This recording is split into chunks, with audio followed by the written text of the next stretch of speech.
Returning OFWs galing sa abroad, uuwi sa Pilipinas, may dala-dalang pera na, nakapag-ipon-ipon ng konti. Ano daw ang magandang negosyo? Ang tanong ni Sir Gaya Rax Bullies. Siguro may mga bully siya. Nag-aalaga siguro ng mga bully, ng mga American bully ng mga aso. Pero ito, no, ang sagot ko dyan, ano ba magandang business ang pwedeng gawin ng kahit sino? Depende yan una sa oras mo at saka pangalawa sa puhunan na hawak mo at pangatlo kung ano bang interest mo at anong kailangan ng immediate market mo. Okay, so eto no. Una, pag uuwi ka galing sa ibang bansa, are you going home for good? Kasi alam nyo, kahit anong business, no, mahirap talaga palakihin or patakbuhin ng business or i-keep siya afloat kung hindi mo rin naman tututukan, kung wala rin ikaw maaasahan na magbibigay talaga ng oras doon sa business niyan. Kasi ang business, no, pag magtatayo ka ng business, parang baby yan. Hindi mo pwedeng iwan lang yung baby tapos buong maghapon, iba ang gagawin mo. Mamaya at maya mong asikasuhin yan. Hindi mo pwedeng ipaubaya lang sa iba yan dahil ikaw ang nanay niyan, ikaw ang tatay niyan. If you're going to start a business, talagang tututukan mo yan at least for 1 year, 3 years, maybe 5 years, no? Kasi most businesses nagsasara bago dumating ng isang taon. Most businesses nagsasara bago man lang isang buwan ang tumakbo eh. Alam nyo kasi hindi lahat ng tao ay pwede talaga maging negosyante. Meron kang ugali dapat na na-develop na sa character mo. Meron ka na dapat tinatawag na mga ethics, work ethic na na-develop sa sarili mo bago ikaw maging may kakayahan para magsimula at magpatuloy ng isang magiging successful na business. Hindi po madali ang pagbe-business. Madali yan para sa mga taong mayroon ng background sa business, nakita niya yung magulang niya na naging successful sa business, nakita niya kung paano magpatakbo ng business ang iba. Pero kung bago ka sa pagnenegosyo, alam nyo, maraming mga disiplina sa katawan ang kailangan mo munang ma-develop bago ka talaga masabi na ikaw ay totoong pwede ka na talaga maging negosyanteng totoo. Okay, maraming tao na talagang ang training nila ay para maging empleyado buong buhay nila. Kasi alam nyo, pagka ikaw ay pumasok sa eskwelahan na conventional schools, ikaw ay pumasok sa grade school, high school, tapos nag-college ka. Actually, yung mga traditional schools natin, conventional schools, ang purpose niyan ay mag-produce ng mga empleyado para sa mga industriya. Hindi yan mostly, kahit business management ang course. Alam niyo dati nagtuturo ako ng ilang mga topics sa mga business management students, sa mga schools like St. Paul, sa PUP.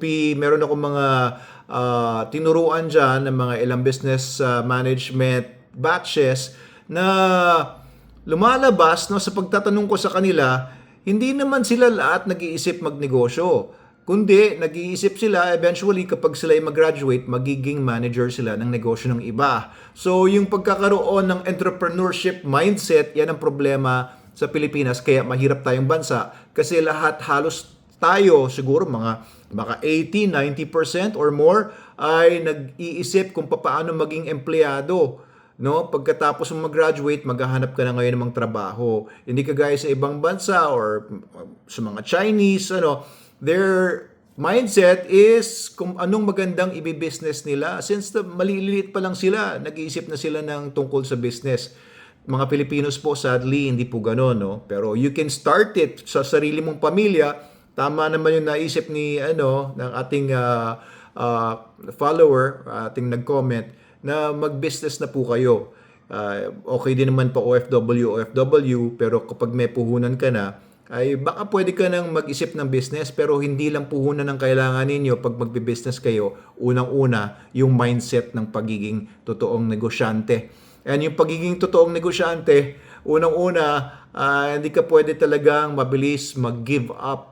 Alam nyo kasi pagka mag-start ka ng business, akala mo madali, no? Nakita mo yung iba, ganyan ang business, akala mo ganun lang pala yun, no? Akala mo maging successful ka rin kagaya nung napanood mong sa YouTube o sa social media na naging successful sila dahil sa isang business, akala mo ganun lang yun. Papasok ko ngayon sa business na yun, ma-realize mo, hindi lang pala ganun kadali yun. Ang hirap pala. Puro problema pa, puro sakit ng ulo. Kailangan mo ma-develop muna yung tigas ng ulo kailangan mo maging masama ugali kapag ka ikaw ay nagbe-business. No? Kagaya sinasabi ko sa mga tinuturuan ko mga estudyante. Number one, kailangan matigas ang ulo mo sa business. Hindi ka dapat nag-give up, stubborn ka. Number two, kailangan madaldal ka, kailangan ikaw ay marites at madaldal nga. Ibig sabihin, kailangan ikaw ay hindi takot magbenta, hindi takot mag-sales, mag-promote ng business mo, ng produkto mo, ng serbisyo mo. Pangatlo, kailangan ikaw ay tamad. Bakit? Kasi kung ikaw ay masyado masipag, ikaw na lahat gagawa sa business mo, mahirapan ka. Kailangan matuto ka na ibigay ang trabaho sa iba. Kailangan matuto ka mag-delegate. Kailangan matuto kang mag-manage ng mga tao at mga sistema. So, hindi madali maging business person kahit na marami ka nang nakuhang puhunan sa pag-OFW mo. Ikaw muna, tignan mo muna sa sarili mo kung kaya mo mag-business. And kung kaya mo na mag-business, gaano kalaking puhunan ba yung nakuha mo from pagiging OFW mo? Kung maliit lang ang puhunan mo, ibig sabihin, from 50,000 to 100,000 to 300,000, yan lang ang naipon mong puhunan, masasabing maliit na puhunan pa lang yun. Kung mga 500,000 ang naipon mo na sa ibang bansa to 1 million, masasabing nasa medium na yung puhunan mo. More than 1 million, ayan, masasabing maganda-ganda na yung naipon mo. Pwede ka na mag-business maganda. And ang totoo niyan, kahit anong business, pwede mong palakihin. Kahit na anong business, ang tanong lagi, ito yung pinakamahalagang tanong dito sa video na to, saan ka ba magiging masaya? Okay, ang pera ay secondary lang yan. Siyempre, lahat ng business kikita ka naman. Pero ang tanong, saan ka ba magiging masaya? Like itong si commenter natin, I think nag-aalaga siya ng mga aso. Kung yan talagang hilig mo, maganda yan. Hindi lang pagbibreed ng aso. Nandiyan yung ginawa namin, we started dog training, meron din kaming dog food. Kung gusto niyo maging dealer or distributor ng SDN, the best dog food in the multiverse, pwede namin kayo tulungan, pwede ko kayong tulungan doon. Marami pang mga areas na walang mga dealers and distributors. Ang maganda sa pagiging distributor, na kahit anong produkto, gusto mo maging distributor ng mga produkto kagaya nitong isang pinopromote sa akin, isang fruit wine company, malapit lang dito yung gumagawa nito. Tatay ko, chemist kasi yung tatay ko, siya yung consultant nila. Pwede rin naman ito. Kasi alam nyo, ang business, ang trading business is all about making profits lang naman. Bibili ka nito doon sa manufacturer. Halimbawa, mabibili mo to ng 150 pesos, tapos ang retail price is 300 pesos. Yung puhunan mo madodoble kada may mabebenta ka. Ganun lang naman ang business. Palalaguin mo lang yung business mo. Tandaan mo lang, kahit anong business, malulugi kung yung pera na pinasok mo doon sa business ay gagamitin mo rin sa pang-araw-araw mong expenses or sa mga luho mo. Kailangan kapag maglaan ka ng 100,000 or 500,000 or 1 million sa business, wag mo nang gagalawin yun. Sa business mo lang yun at lalago yan for sure. Pero kung gagamitin mo rin yung pera niyon, kukupitan mo ng kukupitan, nanakawin mo yung sarili mong negosyo, kahit anong negosyo, malulugi.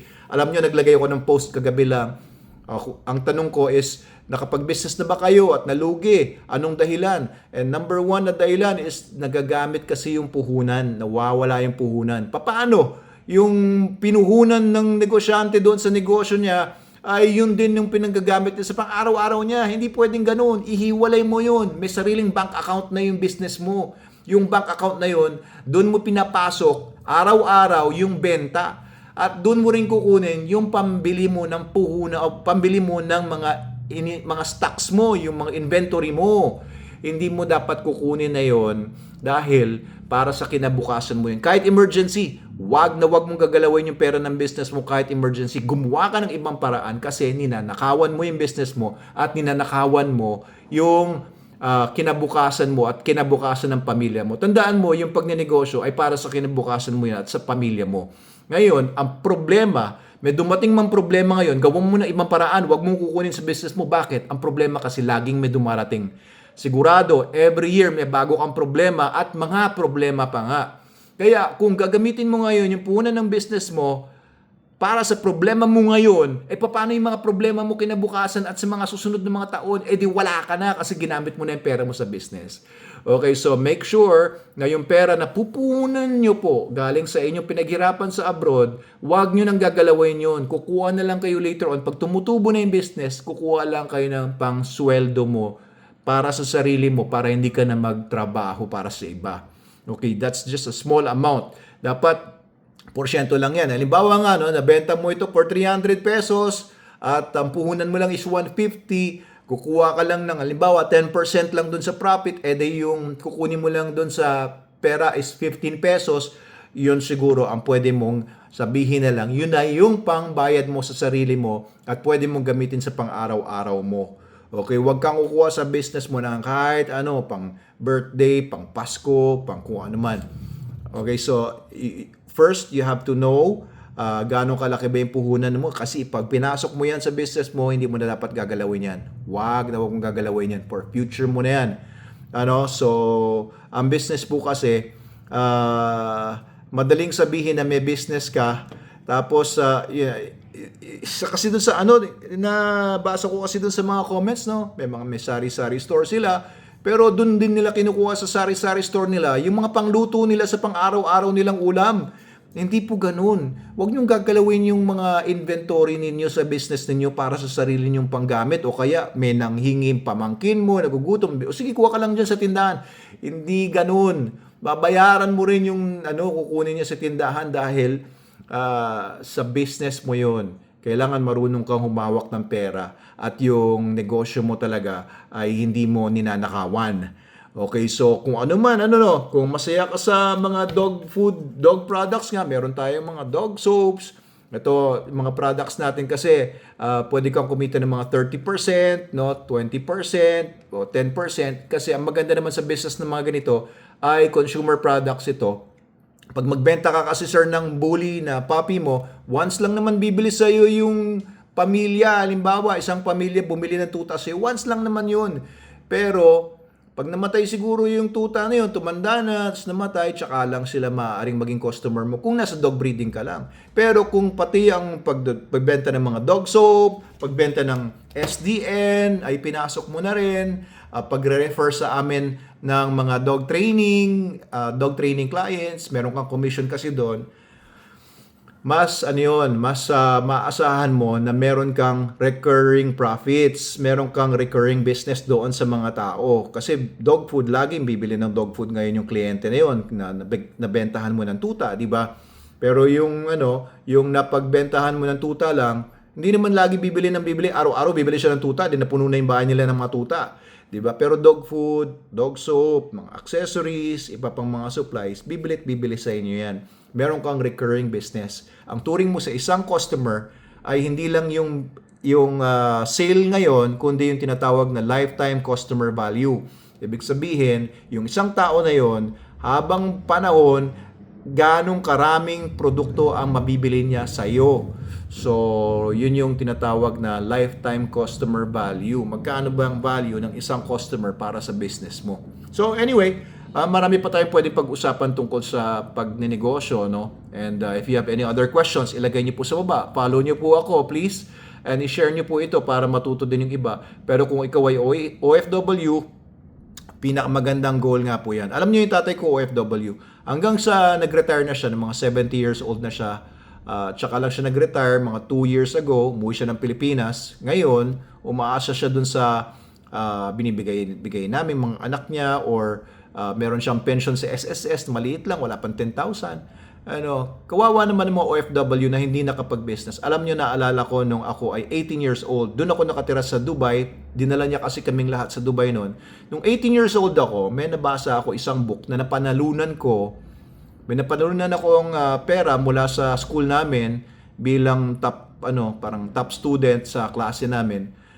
Yung pera na yun, pinambili ko ng book sa isang bookstore. Yung book, ang pangalan niya is I Can. Parang positive thinking book yon. May kinalaman sa pagnenegosyo. Tanong ko sa tatay ko ganito, habang naglilinis kami ng kotse niya noon. Sabi ko, Dad, ba't hindi ka magnegosyo? Kasi lagi siyang namang problema sa trabaho niya noon sa Dubai. Siya ay technician, lab tech sa Dubai Gas. Lagi siyang namumroblema sa trabaho niya. Mahirap, mainit, yung mga Arabo, kukunin na yung trabaho niya, ganun-ganun. Sabi ko, Dad, ba't hindi ka nalang mag-business? Kasi nakita ko naman yung pagbe-business, nandyan ang pera eh. Nandyan yung mga yumayaman. Sabi niya, alam mo, pagbe-business hindi para sa lahat yan. Hindi siya talaga negosyante. Halos ibigay na niya yung pera niya, yung oras niya sa mga nanghihingi sa kanya ng tulong. Hindi siya nanghihingi ng profit. Parang nahihiya siya kapag ganun, pagka maningil siya ng ibang tao, nahihiya siya. Hindi siya ganung klaseng tao, which I respect naman, no? That's a good trait naman coming from my dad. Hindi siya talaga negosyante. Pero kung negosyante ka, syempre, you have to get profit kasi yun naman talaga yung yung pinaghirapan mo eh. Ang maganda sa profit sa negosyo ay exponential ang growth mo kapag nag-business ka.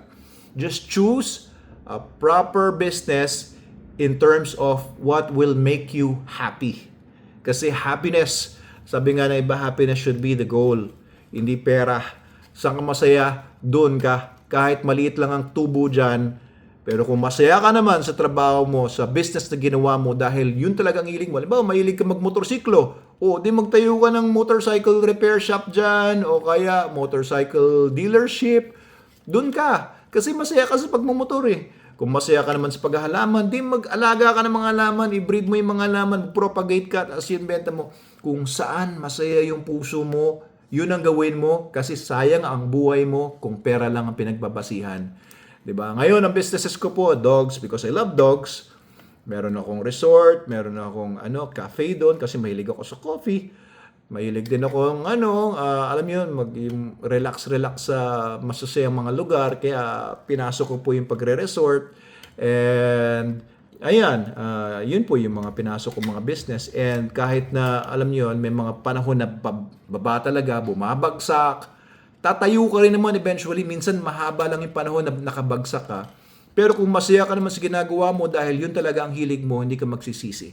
Because iba yung nararamdaman mo sa pakiramdam mo, di ba? Okay, so yun lang po yung maaari kong ibigay sa inyo. Actually, 7 minutes na ito. Marami pa po, Kaya maraming magagandang businesses naman ang pwedeng gawin ng mga OFW. Hanapin nyo lang kung anong kailangan din ng market ninyo. Depende rin yan kung saan ka nakatira, di ba? Kung nakatira ka sa mga probinsya or nakatira ka dito sa Manila, syempre, iba ang mga pangangailangan ng mga tao sa probinsya, iba rin ang pangangailangan ng mga tao dito sa Maynila. So, tingnan ninyo kung ano yung market ninyo. Kasi ang business po is nakadepende rin naman yan kung ano yung needs ng mga tao. Ano yung magpapaganda ng buhay ng mga tao sa lugar mo, yun yung isipin mo. Paano ka magbibigay ng value doon sa mga tao sa lugar mo? Yun yung isipin mo. At yung profits ay kasunod na lang yun. Diba? Halimbawa, dito sa amin, sa Angono, ayun, doon sa Binangonan nga, may resort nga kami doon. Natutuwa ako kasi walang ganung kagandang resort. Yung Manalo Resort Hotel, dating sirang resort na yon, dating lumang resort na yon, na renovate namin, kaya nakapagbigay ako ng value sa community, di ba? Naging masaya yung mga tao doon, nakapag-provide ako ng mga trabaho. And yung dog food naman namin, yung SDN, matagal na ako naghahanap ng dog food na, alam niyo yon, hindi ganun kamahal, pero maganda talaga yung quality. Kaya wala akong makita sa market na mura, at the same time, high quality. SDN 42 lang talaga ang mahanap niyo sa market na ganun. Akala niyo lang siya mahal per kilo, pero konti lang yung konsumo. Kaya tipid siya, pero the best yung quality niya. So if you can add value sa isang industriya, add value to your community, add value to the industry that you're planning to go into, then you will succeed doon sa business. And then you continue learning about business every day. Alam niyo, may nanonood ako ng mga YouTube videos kay Alex Hormozi, doon sa mga sharks sa Shark Tank, kagaya nila Mark Cuban, yung mga videos, interview nila Elon Musk, Donald Trump din, mahusay na negosyante yan. So, natututo ka mula sa iba sa pagnenegosyo. So, yun yung kailangan mo rin gawin para everyday meron kang bago natututunan na hindi ka mapag-iiwanan. Diba? Ngayon, may AI, diba? Paano ma-apply yung AI, social media marketing, yung mga trends dito. So, ayan po. Salamat po ulit sa tanong po ninyo. If you have any other questions na pwede nating i-vlog, ay message nyo lang po, comment nyo lang po sa baba. Maraming salamat po. Doc Abel Manalo po ito. Manalo K9, Manalo Resort Hotel, Manalo Cafe, SDN Dog Food, IAGD. Maraming salamat po at mabuhay po tayong lahat. At sana sumagana po tayong lahat.